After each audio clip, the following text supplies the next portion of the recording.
So what's the biggest competition for Games Workshop right now? That's what we're going to explore. And I'm going to put something out there, agree or disagree. And this competition, I don't really see, well, I do see a way for Games Workshop to get around it if we really believe it's competition for GW. But if it's not, maybe at that point they don't really care because they've made their point of sale. So one of the vlogs that we explored about a week and a half ago, I pushed that up to the channel under the mailbag playlist, asking the question, Mantic Games, are they the new Games Workshop? And what I had put forth in that statement, in that vlog, was this idea, the life cycle of Games Workshop starting out 80s, 90s, early 2000, was the idea of supporting the community, putting out amazing models, pushing that narrative. Yes, we're going to overcharge. Yes, we're going to make money. But we're navigating both of those worlds really, really well. And it being so community focused, you felt like you were part of a community. You felt like Games Workshop was a part of you, as opposed to something you just kind of tolerated because you love the narrative and you love the models.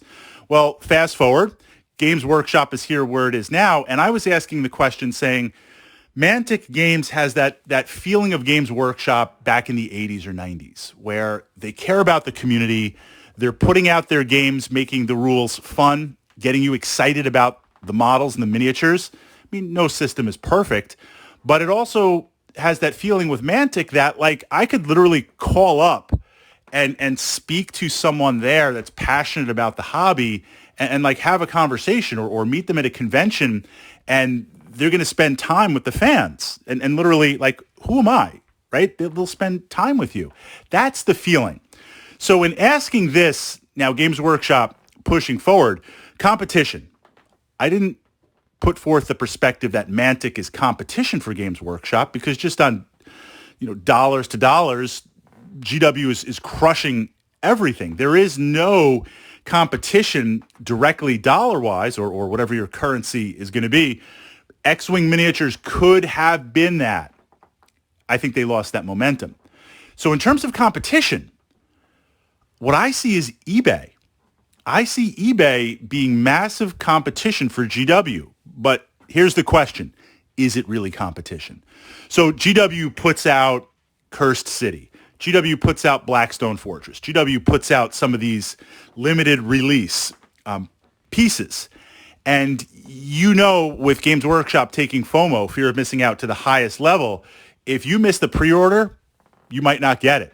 If you miss that initial wave, we saw this with Blackstone Fortress, as they released the X-Packs, the expansion packs, you had a window of like 6 months or so to pick up those packs. If you missed, they're gone. They're not being reprinted.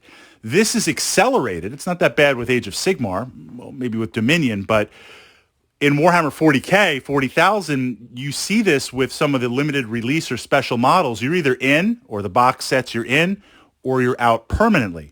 Now, from that perspective, Games Workshop doesn't care because they have X number of units. They sell them. They've made that profit. They really don't care. Did a fan buy it? Did a new 40K, we're just looking at 40K in this case, 40K player buy it? Did a hobby enthusiast buy it? Or did a bunch of scalpers who just honestly don't even care about 40K, but they just are looking at the numbers, did they buy it? I mean, a point of sale, a sale is a sale to GW.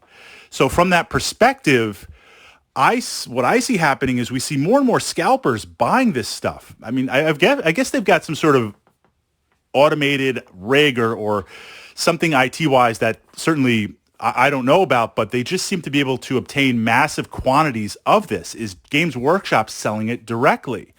And you go on eBay, and it's 2 or 3 times the price.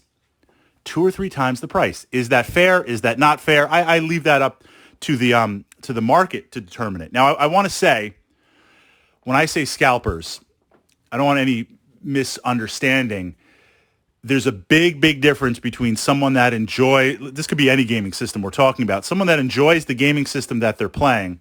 They're fortunate enough to pick up 1 or 2 extra copies. So they've got a copy.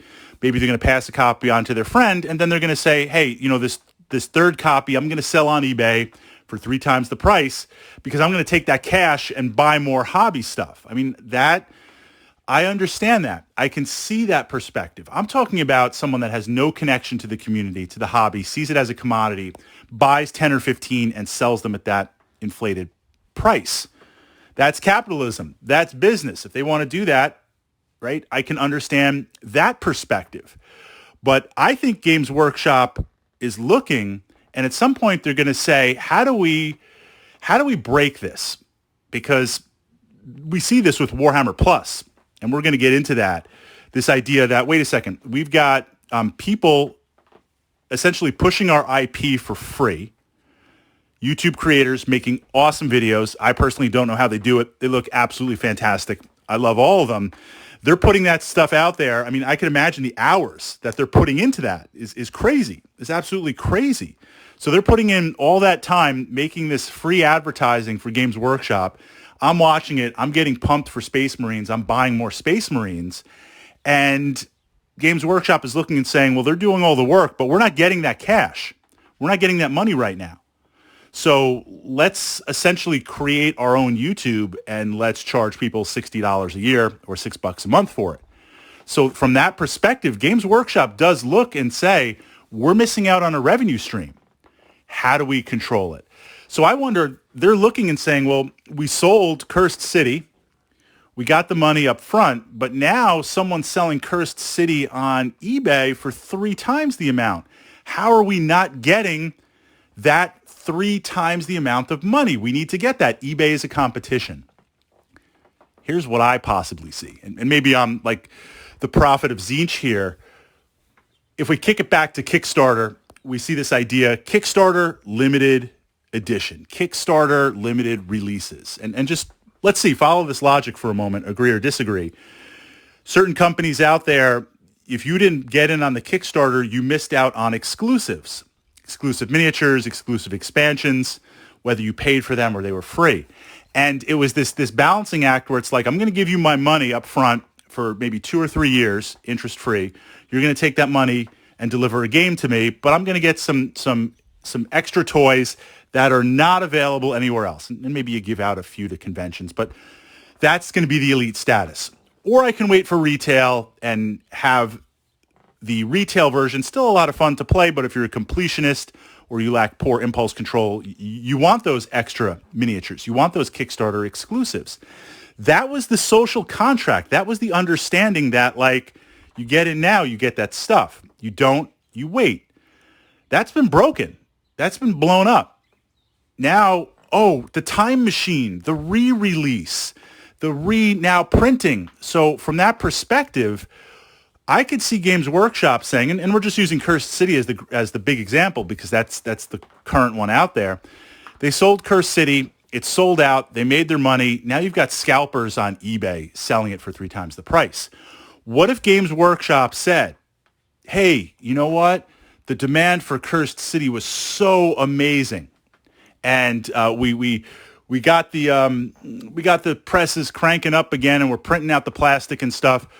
We're bringing back a super limited edition run, maybe 300 copies. And we know we can't make it available to everyone, but we want to get it out in the community because we love you.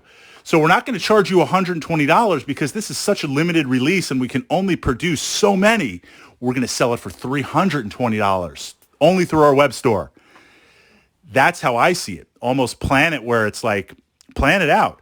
We're going to have the limited release. We're going to front load the cash and get that. And then we're going to say 6 months, 8 months, as the hype is starting to weigh down a little bit, to say, guess what? We found these other copies. Or guess what? We're going to re-release. But in order to do that, we love you. We got to charge more money. That's the possibility I see. But in terms of competition, the only competition I see to their revenue stream right now is eBay. And it's competition in that eBay scalpers are getting 3 to 4 times the price of what Games Workshop originally sold it for. If Games Workshop could double dip, sell it on the front end, and then sell it as a secondary release, that's got some bite to it. That's got some spice to it. And I'm sure someone is thinking about that sitting in the GW headquarters.